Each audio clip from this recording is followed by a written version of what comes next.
Okay, welcome to the Wall Street Crossover Show with Darren Sinden, who's the market commentator at Admiral Markets, who the sponsor of this program. I'm Zach Meir, and I will be interrogating him if I can. First question, we've got 24 hours, apparently 24 hours only now before the Greek Prime Minister is going to deliver the solution, the magic solution.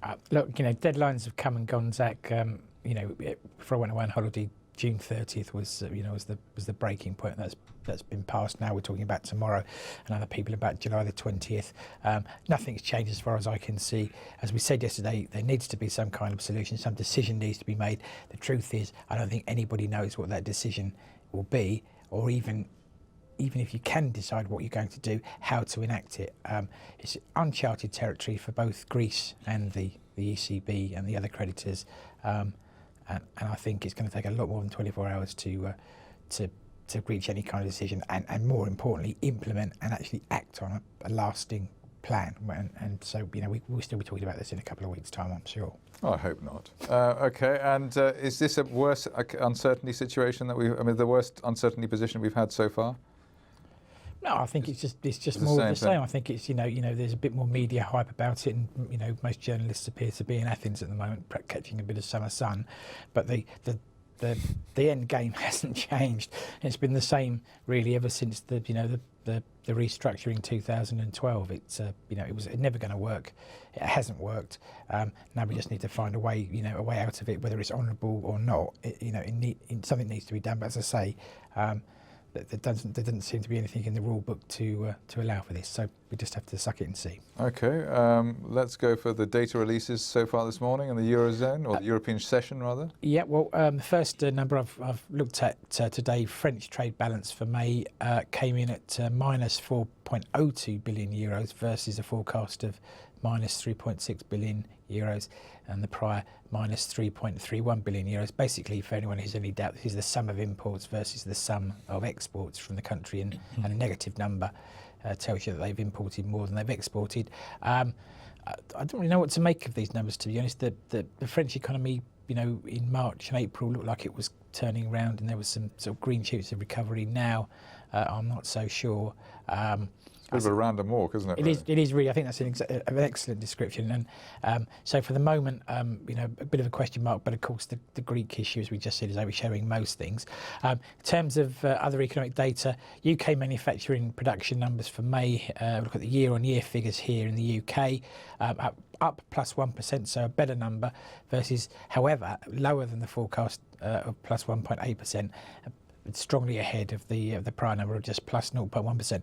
There are various production numbers out today, industrial production year on year and month on month. It's a real mixed bag. Make what you will of that. I think probably the truth here is that more important is what Mr Osborne was saying, his inaugural budget in his new Conservative government tomorrow. Cable was a bit weaker this morning, I note. And then the latest sort of turn of the screw, quite literally, from Brussels, or from this case Frankfurt really I should say, is that the ECB, European Central Bank, has increased the collateral requirements for Greek banks' access to the emergency lending arrangement. It hasn't increased it to the extent that the Greek banks can't meet the collateral requirements, nor though has it extended the amount of money it's prepared to lend. So yeah, I think maybe it's just saying this is what we could do to sort of flexing its muscles. We'll see if that has any result, obviously, in the next 24 hours. But as I've said, I'm very sceptical. So if we move on to European movers, SAP was a stock that was sold off very sharply yesterday. This is one of the world's biggest sort of database software providers, I guess you'd call them. Probably Germany's leading software company. 62 euros 29 today. They're up by 1.12%, simply because UBS has upgraded from neutral to buy. They've raised their target price to 72 euros. That might sound exciting against the existing share price, but they're actually at 71 euros prior to today's upgrade, so they haven't exactly got too excited. Right. They're citing some of the parts valuation to say that that they should justify that share price. Given the sensitivity to the Greek issues yesterday, I think I'd be more inclined to watch them to the downside again if we have any negative news. Equally, I suppose if there's a positive outcome, then it might be one to look at to buy. And then back over here in the UK, Marks and Spencer's, the the stock everybody loves to love or hate, depending on your standpoint. Everyone's got an opinion about it anyway. One of our largest retailers, 539.5, down 1.4%. Numbers today, clothing sales fell due to a cold May, apparently. I don't remember a cold May. Well, nor do I, but apparently it was. That's what they're saying. And food sales rose, but only just, I think they were just up to like 0.3%. And it had been food that had been carrying the group forward recently. It was a bit feeble blaming the weather. Yeah, it never sits very well with me. Nonetheless, they're only down 1.4%, so the market can't be too disappointed. If they were, they would certainly have voted with their feet. But plenty of dinner time chat around those numbers, I'm sure. Okay, and on to the M&A. Right, and we're not talking about a US deal today, but we're talking about one that may be happening in Germany.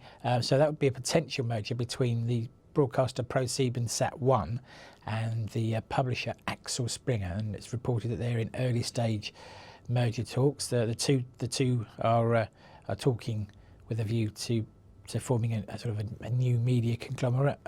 ProSiebenSat shares are up 0.5% at €44.65. Axel Springer, a bit better, 49.09 euros, up 3.8%. If they did merge, the group would have a market cap of around 15 billion euros. So it's not a huge deal, but it's quite big by European media standards. As I say, ProSieben a bit underwhelmed by that so far. Yes, they're going to be the senior partner. So I think, you know, if a deal did go ahead, it's probably going to be more beneficial for Axel Springer shareholders. So talks are at an early stage, but if they did merge, then it would give them the scale perhaps to compete a bit more efficiently with local rivals like Bertelsmann, and probably more importantly, international competition from the likes of Netflix and Amazon. In case you're not familiar with the two companies, Axel Springer is Europe's largest newspaper publisher, and ProSiebenSat is Germany's largest non-state broadcaster in terms of audience market share. Now, the two have had a bit of a dalliance before. Axel Springer actually bid outright for ProSiebenSat, but back in the midst of time, but the deal was thrown out on antitrust objections. They may face those again. Which is why the share prices are relatively cool. Although given the sort of the scale and nature of international competition in these media and telecom markets, one wonders if the European competition authorities might look a bit more kindly on a deal this time, but we'll have to see. Anyway, it's early stages, but very fashionable type of thing to do at the moment. Yeah, it's all about, well, I mean, combining media, different media types. Absolutely, content and connectivity. It's trying to find that right balance. We've talked lots and lots about American deals and French, you know, and Altice looking to move into the US as well. I'm sure we'll be returning to this sector time and time again as the year unfolds. Anyway, that's one to, you know, two names to keep an eye on there after that news. Okay, when we go on to the data points. Okay. Bit thin today, possibly? Yeah, Tuesdays always seem to be a thin day for the US. So we've got our old friend, the Red Book weekly chain store sales. That's out later on this afternoon. Basically, the form here is that we're struggling to exceed low single-digit growth as far as the US chain store sales are concerned. The peaks of 2014 seem a distant memory. So if we get anything above 1.8 to 2% growth, that will be considered a positive. If it's less than that, then it's, you know, the status quo really. Perhaps of more importance is the international trade balance for May for the US. The forecast here of a negative $42.7 billion versus the prior $40.9 billion. No surprise really to see that, you know, the US is importing more than it's exporting. The strong dollar, of course, continues to drive imports rather, and makes exports more expensive. So it won't be any surprise if the number comes in around there. Anything deviant from that may be a different story, but that's what we're looking for. Okay. And the levels for the day? Okay, well, a couple of pre-market movers to talk about. Advanced Micro Devices warned last night. They, after hours, traded down to $2.18, down 11.74%, and they were down 14%, I believe, at one stage. They cut guidance, and they basically blame weak PC demand. So that could... PCs are gone for good, aren't they, really? I think they probably are. Perhaps that's a sort of reverse indicator in terms of tablet and phone sales, although obviously we saw Samsung announce its own profits warning this morning because it blamed shortages and that many couldn't sell as many of its new S6 phones. So it'll be interesting to see what the play out there is, and obviously that might be good news for Apple, for tablet producers generally. And then in a boring old industry, Schulman Inc., probably not a household name, but it's a plastics group. SHLM is the ticker there. $42.16. They finished the after-hours session. That was down 6.4%. And quite simply, they missed on EPS and revenues in their Q3 earnings, which they announced yesterday. It's probably a wonder that they're not hit a bit harder, to be honest. But it's probably, as I say, not the most actively traded of stocks. And then in terms of levels, European equities for choice are easier again on the Greek uncertainty. So as far as the FTSE is concerned, I've gone with 6,500 and 6,550 purely to give us a bit of round number interest, but just round the trading range really today. The DAX, we're now looking for 10,800 as a level to break on the downside, and 10,890. I think just above yesterday's close to try and engender some upside interest. S&P 2058 plays 2078, and the Dow 17,560 plays 17,700. Again, really just around yesterday's trading ranges. The Dow is slightly more vulnerable, than it would appear. Yes, I think that's pretty fair. The narrower index, it probably moves a bit quicker and a bit more erratically. Euro dollar 109.34 here to the downside, plays 110.08 on the upside. Aussie dollar, US dollar, Reserve Bank of Australia didn't change rates today, but also said it thought that the Aussie dollar was overvalued, so a smidgen easier here. 73.86 is our downside level, plays 75.00 on the upside.